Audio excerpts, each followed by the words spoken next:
Hey, welcome back to Echocraft Season 6, where today we're starting the episode off strong with ending our mini game. A couple of episodes ago, we set up Skulker boxes, which was about hiding shulker boxes in other people's bases. And every single shulker box has been either found or not found. Like this one, and this one, and this one, and this one, and this one, and this one, and this one, and this one, and this one, and actually, that's all the ones that weren't found. So I'll be back in, let's be honest, probably like 3 hours when I'm done doing all this math. Oh boy.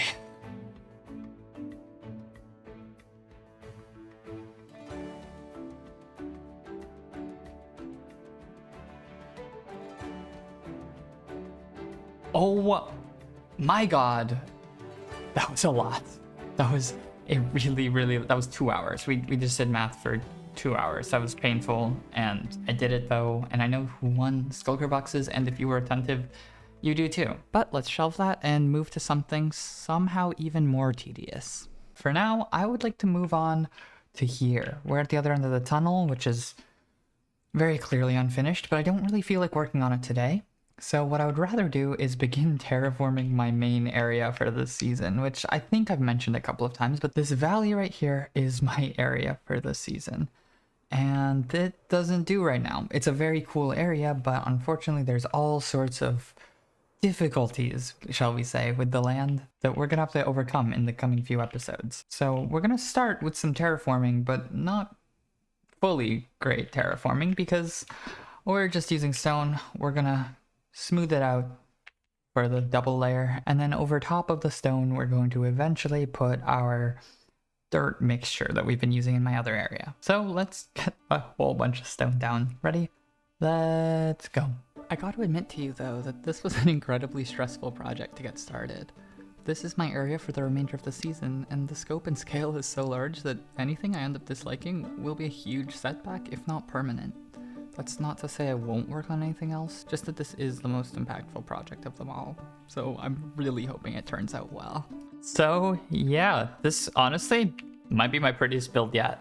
No, I'm kidding, of course. This is obviously just the blueprint for what we're going to be doing, but we can start to see some shapes coming up. We have a way more, frankly, a livable valley now, unlike what we had before. And don't worry, I have lit up everything underneath. And I have plans for this zone as well, but for now we're gonna leave that off. And then we have this platform up here, which you'll see. I have shown sneak peeks of this before, but yeah, this I'm not gonna mention in the Echocraft episode itself. But now that we have all this stone down, this was 9 shulkers of stone, I think. But now that we have all this down, we need so many materials. And also we should probably work on this tunnel this episode as well, because frankly, that's also been lagging behind. So yeah, we've got a lot ahead of us, but that means we have a lot of material gathering ahead of us. Shall we? So what you're watching right now is 2 full days worth of material gathering. I think I spent genuinely 8 to 10 hours over the course of 2 days just mindlessly gathering materials. And honestly, I hope it's worth it, because I hope I don't need any more materials for the rest of the season. Oh yeah, that was a lot of material gathering. And this isn't the one. This one. Yeah. Lots of materials. And I'm thrilled about it. I even built a wheat farm. You guys didn't see that, but I have a wheat farm now for packed mud. So yeah, with all these materials, I think we should probably do something else for a bit. I'm so tired of mindless activities. It's time that we finally address this giant elephant in the base. We're gonna shift our gears over here to our beautiful tunnel, which is not very beautiful right now, because we need to do the same thing that we did over there in shaping the terrain. So let's get to some shaping, shall we? And I've got to be honest, this tunnel has been an incredible source of stress over the past few months, especially with the really rough shape it was when I started this. It definitely felt pretty weird going back on work I'd already done in previous episodes, but I definitely think that it'll be worth filling it in to make it a little more consistent. And here we are. Quite honestly, it was quite funny and quite painful to undo a bunch of work that I did earlier. But now that I have this in a more consistent shape throughout, I'm feeling significantly better about it. But significantly better doesn't mean I have a plan.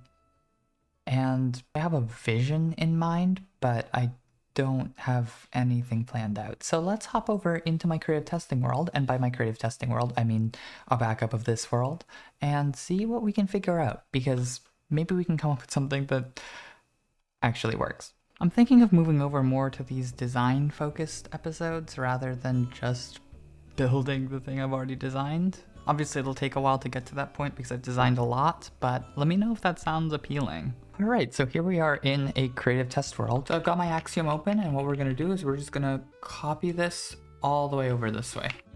And here we go, I pulled it up and a granite chunk out of the ground. It shouldn't matter. No matter, we're gonna edit this anyway. Yeah, Axiom isn't exactly my forte. So let's first of all talk about our goals for this. So first of all, I've jumped here into my test world from quite a long time ago. I've been working on this world for quite a while, making slight progress, and here is the plan. I'm going to have a centipede running along the ceiling, and my initial plan was to make this feel like a cave with like these massive gold veins, stuff I've done before, of course, but honestly, I have spent far too much time shaping rocks, so we're gonna shift gears a little and try something a little different. And when I say try, I do mean try. I haven't done this yet, so I don't know if it'll turn out well, but I want to keep the centipede. The cave, that's not gonna happen. Instead, I want to go slightly higher than the stone layer into the dirt layer. We're gonna have a bunch of roots everywhere. We're gonna have all sorts of foliage and leaves. We're going to be basically repeating all of this, but translating it into a more underground feeling. Again, I have no idea if this will work, but first, we need to bring over Mr. Centipede. All right, let's finally design a tunnel. First of all, I definitely want to take this away from granite because this is spawning just a few too many bats. Let's just take any block that can't spawn bats. Let's make it dirt. All right, there we go, much better. So first on the agenda is to put the centipede in the tunnel. And there we go, this is already looking kind of phenomenal. Obviously there's a little bit of cleanup to do here and there. So next up on the agenda, we're going to replace this floor with a whole bunch of this beautiful pattern that we've been using basically everywhere else. All right, so there we have a bit of it in. I'm not gonna do the whole thing because this takes forever because we're still kind of doing a proof of concept. I still don't know if I'm gonna stick with this. We have some roots we have to put in, and I do have a bit of an idea of the design. I think I wanna be working with these 3 blocks, probably. And how do we want to do this? Let's start with a curved root coming through here. Kind of like that, but maybe it shouldn't be all in one plane. Maybe it should be leaning back a little. There we go. Okay, this should probably be... yeah, and now we just need to sprinkle in some of these other blocks. Looking at it, it still looks a little bland. So I do have an idea on how to fix that though. We just throw in some fence gates, kind of like this throughout. But just spice it up and make it a little more random and detailed. It might be a little better. I would go so far as to say that that's an instant success. And of course, how could I forget? Hanging roots.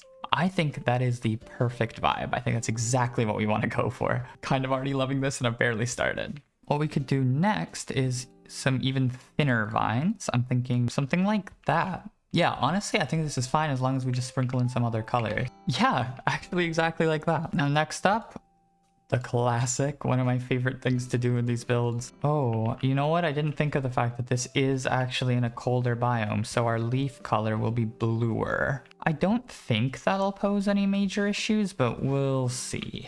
In fact, you know what? Now that I'm thinking about it, it might actually play to our advantage because we're in a cave. So of course the grass isn't going to be quite as lush as it is outside of the cave. And firefly bushes throughout, of course.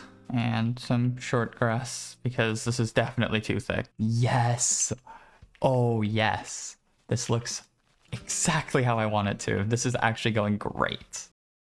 So it was at this moment that I decided to take a break from building for just 15 minutes. But when I came back, the world didn't save for some reason. And that was incredibly disheartening. So I stopped recording and started to work on it a little more. I wanted to get back to where I was, but honestly, it seemed like I had kind of forgotten where I was because, yeah, I made a little more progress. So I guess we're gonna have to walk through here and talk through some of this because, yeah, there's a lot going on here that didn't exist before. We have, of course, the thin ones that I had in the video and the thick ones that I had in the video, but we also have these 2 new types of the stalactite ones and these medium thickness ones that heavily use the mud bricks as well. Next, we have these crimson roots throughout. I just think they add a little splash of color. and I'm trying not to overdo them, but they really do a lot. They do wonders to add a little splash of color to everything. Of course, we have some giant vines made of leaves. I don't think I need to explain why those are here. Next, we have these mushrooms.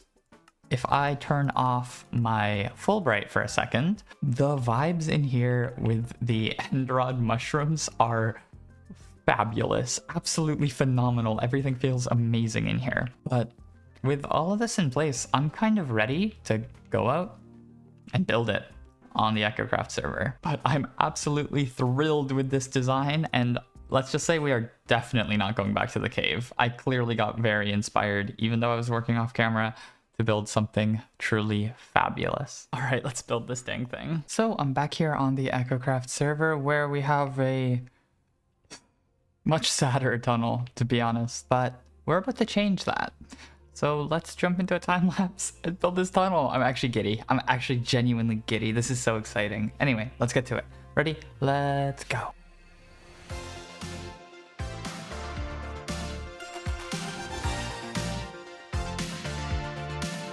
And there we are. We have the walls of our tunnel, which is really exciting, actually. This is starting to look like something intentional. But yeah, I'm super excited to continue working on this tunnel because right now,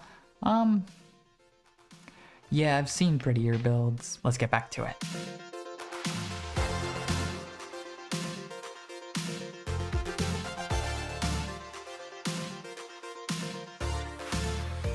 Oh my god. Guys, I've got to be honest. I've been running through this tunnel for a day now. It's been a day, basically. Well, that's not entirely true, but all of last night, I was running through this tunnel and just enjoying the atmosphere because, oh my god, the atmosphere is immaculate in here. And the craziest thing is, I'm not even done yet. We've got a little more to do before we're fully done with this tunnel, but oh my god, I think it's the best build I've ever done. So without any further ado, as much as I would love to just continue sitting in this beautiful tunnel, I think it's probably time that we build the centipede, shall we? Let's go.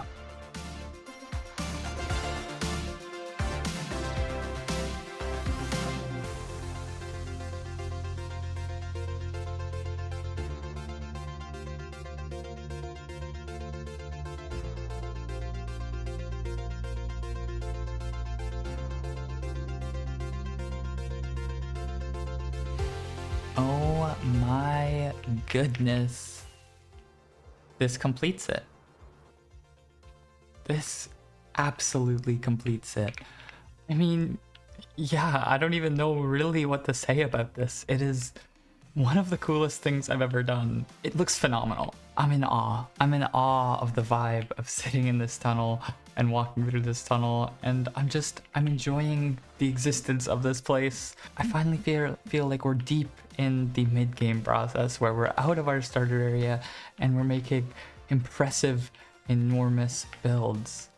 Oh, that is so intimidating and so cool, and I'm just thrilled with it. And I hope you are too. And I hope you've enjoyed this episode. And I hope to catch you in the next one. Bye!